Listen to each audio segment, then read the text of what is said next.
Welcome back to Simbright Fashion Academy Sew Along Corset project. So this is the part 4 Sew Along project. Okay, so we are done with our corsets in the part 1. We did our basic bodice drafting. Part 2, we drafted our corset, and part 3, we also finish up the drafting of the corset. So in this corset tutorial, we want to draft our basque corset. Okay, we want to fuse the upper part to the lower part. So here you can see I have my skirt pattern here. So this is my front skirt pattern and this is my back skirt pattern. So for this particular corset, I don't have any darts attached to my skirt. Okay, so what I have here is my waistline for the back. You can see the waistline, and this is the contour line I connected to the upper hip line. This is my upper hip and the lower hip. This is the lower hip for the back. Okay, the same thing here. I have upper hip and this is the lower hip. Okay, so if you want to know more about how you can draft a perfect skirt pattern, you can join us on our Telegram tutorials where we have full details on how to make every kind of dress. So right here I have the knee line. This is the knee line. This is the knee line as well. So we are making a pencil gown, okay, with back slits for this particular off-shoulder corset. So here I'm done drafting my back and my front pattern for my corset. So the purpose of this tutorial is to show you how you can fuse your basque into the front pattern.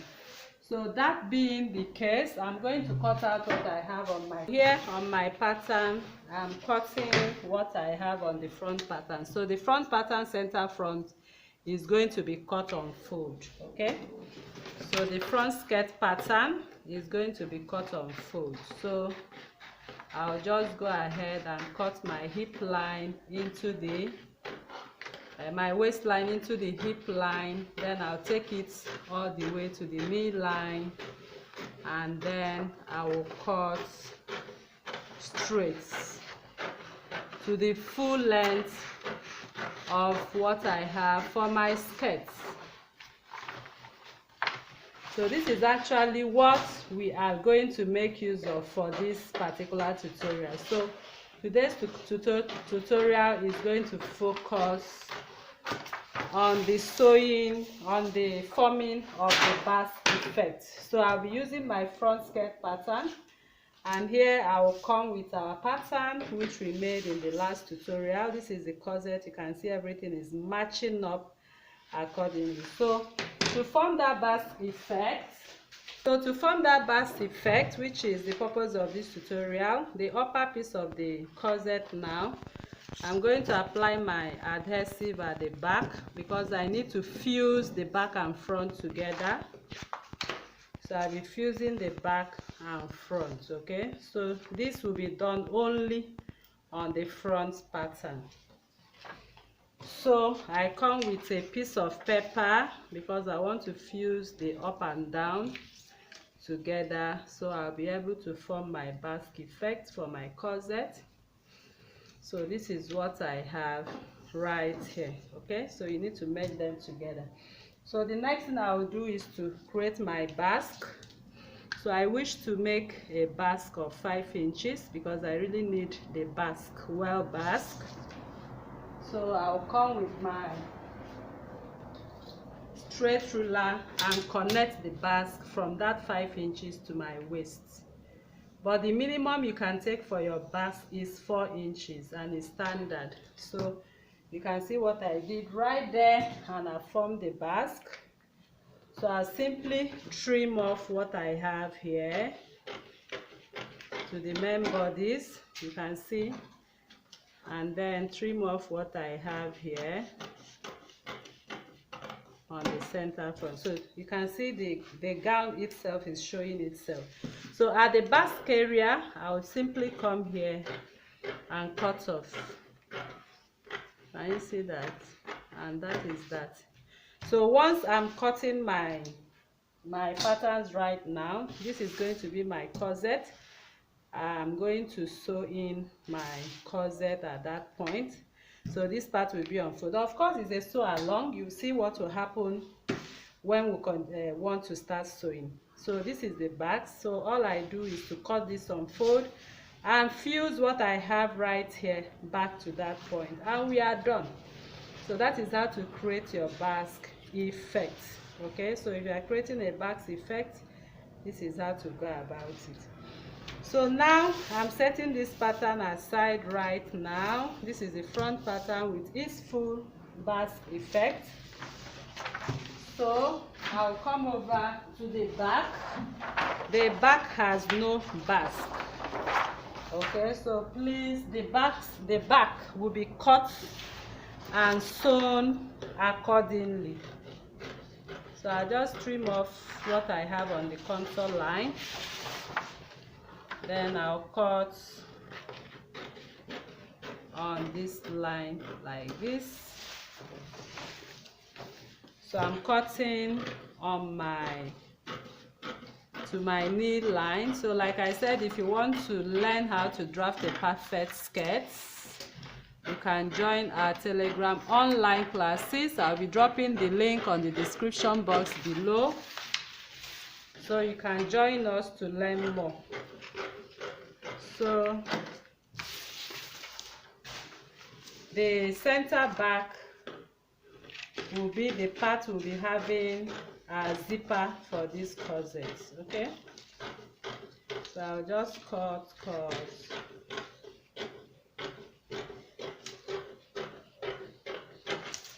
Can you see that? So this is the center back. Please, you need to note it, and you can see the waistline for the back. So I'm going to keep this till we get to the sewing of this. So the next thing we want to do now, we want to talk about the off shoulder. Okay, the off shoulder sleeve. So we'll be the sewing of the drafting of the off shoulder for the sew along corset project.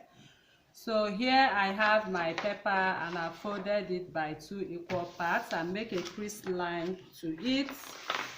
So here is the crease line, as you can see. So the next thing I want to do is to start off the drafting. So I make my crease line and I allow the crease line to face me. So I'm trying to make sure my paper is folded into 2 equal parts, as you can see. So the next thing I want to do is to create my border line. So I'm creating a border line at 1 inch, and I will call my border line the starting line. Okay, so this is called the sleeve head. So the sleeve head right away, that is where all vertical measurements will be taken for the sleeve. So the first vertical measurement I'm going to take is the cap height.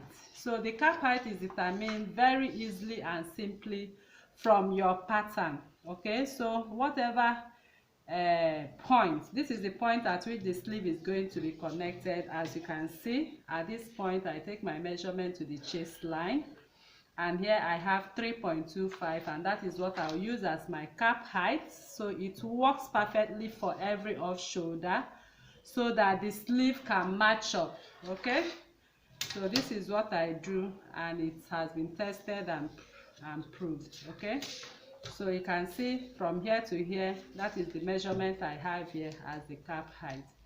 Then the next measurement we want to take now is the elbow, the bicep measurement, still from the sleeve head.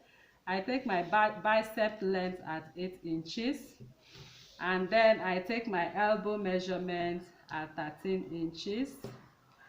Okay, so my elbow measurement length is 12 inches, sorry.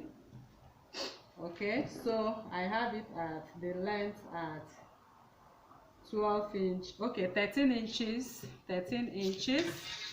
So this is my elbow line, and this is my biceps line. Okay, so I take the length of this paper as the length of the sleeve. So coming over to the horizontal measurement, the first horizontal measurement is my sleeve height. How do I determine the sleeve height? I'll come in with this back piece right here. And remember, from our measurement of off shoulder, we took away from our shoulder 1.5. So here I'm working with what I have here is 6.5. So 6.5 right here, I'll simply multiply 6.5 by 4, and here I have 26. So you have to take your tape around your shoulder. So I took my tape around the shoulder and I have 40 inches for this particular dress. So including the arm, if you take your tape around for your off shoulder, wherever you want your off shoulder to off, whatever figure you have, take away to the figure you got times 4. So 40 minus 26, I have 14. So I'm working with 14 for the sleeve, but because I'm working on a quarter of my sleeve, so I'm going to divide 14 by 4, and if I do that, I'll be having 3.5. So on my sleeve head right here, I have 3.5 on my sleeve head. I'll measure 3.5. This is it. And on the cap line, I'm going to use bust divide by 6 plus 1.5. We use it when we are drafting in the basic bodies. You can go back to it. So the bust divide by 6 plus 1.5 gave me 7.3, but I used 7.25. So I'll impute 7.25 back right here, and I'll come in with my pattern ruler. And I'm going to connect what I have there, 7.25, and I'm taking it to 3.5. Okay, I'm trying to cross check. Okay, 3.5. So this is it, and I'll connect. Okay, so once that is done, I'm going to come over to what I have on my waistline, sorry, on my bicep line. So bicep divide by 2 is 6, and elbow divide by 2 is 6. Then the circumference of this part is 9.5, which is 4.75 divided by 2. So I've connected the circumferences, and here I'm going to connect this to this and this to this. Then I'll connect this like this to this, and this is what we have for our off shoulder. Okay, so that is what we are going to use to sew this off shoulder right now. So I'll simply cut the off shoulder and set it aside till we get to the sewing of the off shoulder. We'll come back to the sleeve. Okay, so I'm cutting the sleeve head right away, and then I will cut. So this is what we have on the sleeve, and this is what. All right, people, so this is how we come to the end of this today's sew along project. All right, so we are done with the drafting. So the next class will be the cutting class. Okay, so if you are new to this channel, please kindly subscribe, turn on your notification bell to receive videos like this each day. Like this video, share to family and friends, and drop your comments on the comment section and your suggestions as well. So thank you for coming, and see you in the next class. Bye.